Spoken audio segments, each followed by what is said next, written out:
Tumaas na hanggang 13 pesos kada litro ang halaga ng diesel na ipinatupad ng mga kumpanya ng langis simula kaninang alas 6 ng umaga. Ang gasolina naman ay tumaas ng hanggang 2.90 pesos kada litro, habang may ilang gas station ang nagpatupad naman ng 5 pesos per liter na rollback. Inanunsyo ng Department of Energy na may gasoline dealers ang nagpasyang mag-rollback ng 5 pesos kada litro sa diesel at gasolina, pero tumanggi ang DOE na kilalanin ang mga ito upang hindi dumugin ng mga consumers. Samantala, nadagdagan ang fuel inventory ng bansa sa kabila ng nagpapatuloy na krisis sa gitnang silangan. Ayon sa Department of Energy, aabot sa 50 araw pa ang kayang itatagal ng supply ng langis sa bansa. Ang nasabing bilang ay mas mataas na unang iniulat ng ahensya na hanggang 45 days pa ang inventory.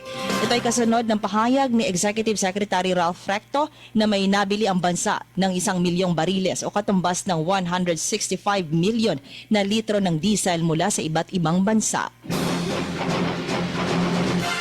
Bumagsak na naman ang halaga ng piso kontra dolyar na aabot na sa 60.69 pesos per US dollar.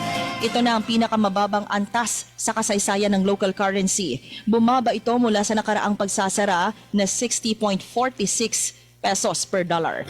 Ayon sa mga analyst, ang patuloy na tensyon sa Middle East at pagtaas ng presyo ng langis ang pangunahing dahilan ng paghihina ng piso. Samantala, inanunsyo ng Pag-ibig Fund na mananatili ang kanilang 3% annual interest rate para sa socialized housing loans sa harap ng gyera sa Middle East.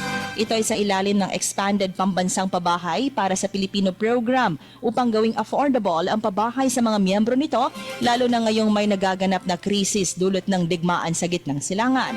Ang hakbang na ito ng Pag-ibig ay alinsunod sa utos ni Pangulong Marcos na kailangang abot kamay ng mga Pilipino ang programang pabahay ng pamahalaan.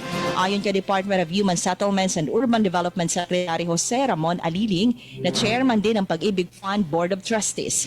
Aniya, ang mga first-time house buyers na ang kita ay 47,000 sa NCR at 34,000 pesos sa probinsya ay maaaring maka-avail ng 3% rate sa unang 5 taon ng kanilang loan term. Samantala, hiniling ni Party List Representative Rolando Makasait sa SSS at GSIS ang agarang pag-release ng Easter Emergency Bonus upang tulungan ang mga pensioner na makaagapay sa harap ng pagtaas ng presyo ng basic commodities. Sinabi ni Makasait na ang mga pensioner ay nangungunang pinaka-vulnerable sector kapag merong krisis. Tumaas ang presyo ng pagkain at ang kanilang mga gamot, kaya't malaking bagay kung agad maibigay ang emergency bonus.